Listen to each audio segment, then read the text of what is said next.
حقیقی مرد وہی ہے جو اپنے آپ کو ایک اچھا باپ، ایک اچھا شوہر، ایک اچھا بھائی اور ایک اچھا بیٹا ثابت کرے۔ ایک طرف لمبی امیدیں اور ایک طرف کل نفس ذائقۃ الموت۔ شاخوں سے پتوں کا گرنا محض موسم کی تبدیلی کا پیش خیمہ نہیں ہوتا، بلکہ یہ یاد دلاتا ہے کہ دنیا کی ہر چیز فانی ہے۔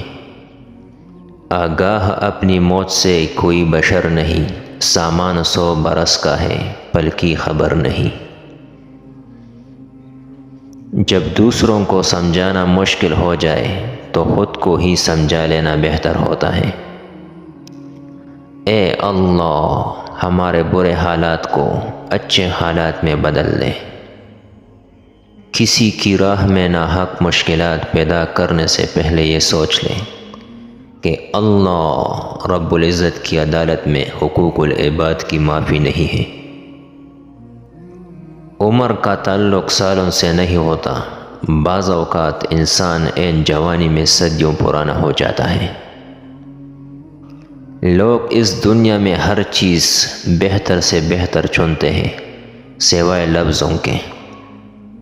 نماز 5 وقت اور اخلاق 24 گھنٹے فرض ہیں۔ اس عورت سے زیادہ خوبصورت کوئی نہیں جو اپنے رب کو راضی کرنے اور اپنے خاوند کی عزت کے لیے پردہ کرتی ہے۔ اگر انسان اپنے رب پر بھروسہ رکھتا ہے تو اللہ سبحانہ و تعالی اس بھروسے کو کبھی ٹوٹنے نہیں دیتا۔ بے شک وہ 70 ماؤں سے زیادہ محبت کرنے والا ہے۔ غم اور پریشانیاں ہر ایک کی زندگی کا حصہ ہے، بس جس نے اپنی پریشانی پر قدم رکھا وہ جیت گیا، اور جس نے پریشانی کو سر پر سوار کیا وہ ٹوٹ گیا۔ جنہوں نے آگے بڑھنا ہوتا ہے وہ کبھی حالات کا رونا نہیں روتے۔ بے بس انسان کا علاج صرف سجدہ ہے۔ جب انسان ٹوٹ جاتا ہے تو تب ہی انسان کے اندر سے آواز نکلتی ہے کہ کوئی بات نہیں، لوگ نہ سہی، اللہ تو ساتھ دینے والا ہے نا۔ انسان کتنا ہی امیر کیوں نہ بن جائے، تکلیف بیچ نہیں سکتا اور سکون خرید نہیں سکتا۔ مٹی سے بنے ہیں اور مٹی میں جانا ہے، پھر تکبر کیوں کریں۔ آج کا انسان رزق کے لیے پریشان ہے اور مغفرت سے بے فکر۔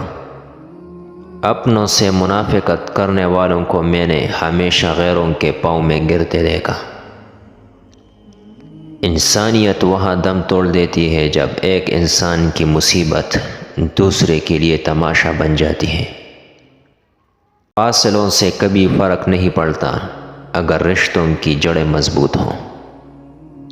انسان کتنا بھی بڑا ہو جائے، اپنی پسند کے لوگوں کے لیے جذبات بچوں جیسے ہی رکھتا ہے۔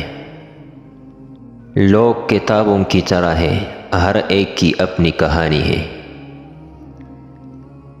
تعلیم کا پہلا اصول یہ ہے کہ اپنی آواز مدھم رکھیں اور اپنے الفاظ میں احترام پیدا کریں۔